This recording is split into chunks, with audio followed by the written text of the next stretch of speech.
Hi, this is Arpit here. Today we are going to talk about CAT exam syllabus. तो syllabus में क्या होता है, 3 सेक्शंस डिवाइड किए गए हैं और तीनों सेक्शंस में पहला होता है वीएआरसी और दूसरा होता है डीआईएलआर और तीसरा होता है क्वांट। वीएआरसी में जो सारे सिलेबस होते हैं वो यहाँ से लाइन से आपको दिखने स्टार्ट हो जाएंगे, बट मैं आपको बता देता हूँ कि वीएआरसी में जो होता है वो वीए का अलग पार्ट होता है और आरसी का अलग पार्ट होता है। एग्जाम सेम होता है बट इन दोनों में अलग अलग सब्जेक्ट्स होते हैं।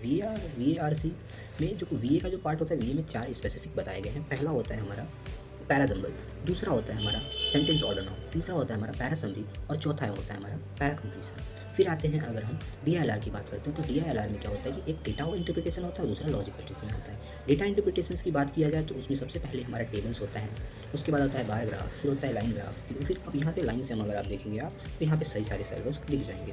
फिर अगर हम बात करते हैं लॉजिकल रीजनिंग की, तो लॉजिकल रीजनिंग में जो होता है वो सबसे पहले होता है हमारा अरेंजमेंट। अरेंजमेंट में 2 टाइप्स के होते हैं, एक होता है हमारा सिटिंग अरेंजमेंट और दूसरा होता है सर्कुलर अरेंजमेंट। और उसके बाद अगर देखा जाए तो फिर आता है हमारा डिस्ट्रीब्यूशन, फिर होता है हमारा games and tournament, then after होता है maps and networks and then after puzzles होता है। अब आता है हमारा डीआई वेस्ट एलआर भी होता है, उसमें दो चैप्टर्स होते हैं। पहला होता है वेन डायग्राम और दूसरा होता है टेबल मिसिंग विथ नंबर्स। अब हम क्वांट की बात करते हैं तो क्वांट में क्या होता है कि अरिथमेटिक होता है, अलजेब्रा होता है, जियोमेट्रिक होता है और मॉडर्न मैथ होता है, ठीक है, और नंबर सिस्टम होता है। अरिथमेटिक्स यहाँ पे लाइन से अगर आप देखेंगे इस साइड में साइड बाई साइड में तो आपको दिख जाएगा। फिर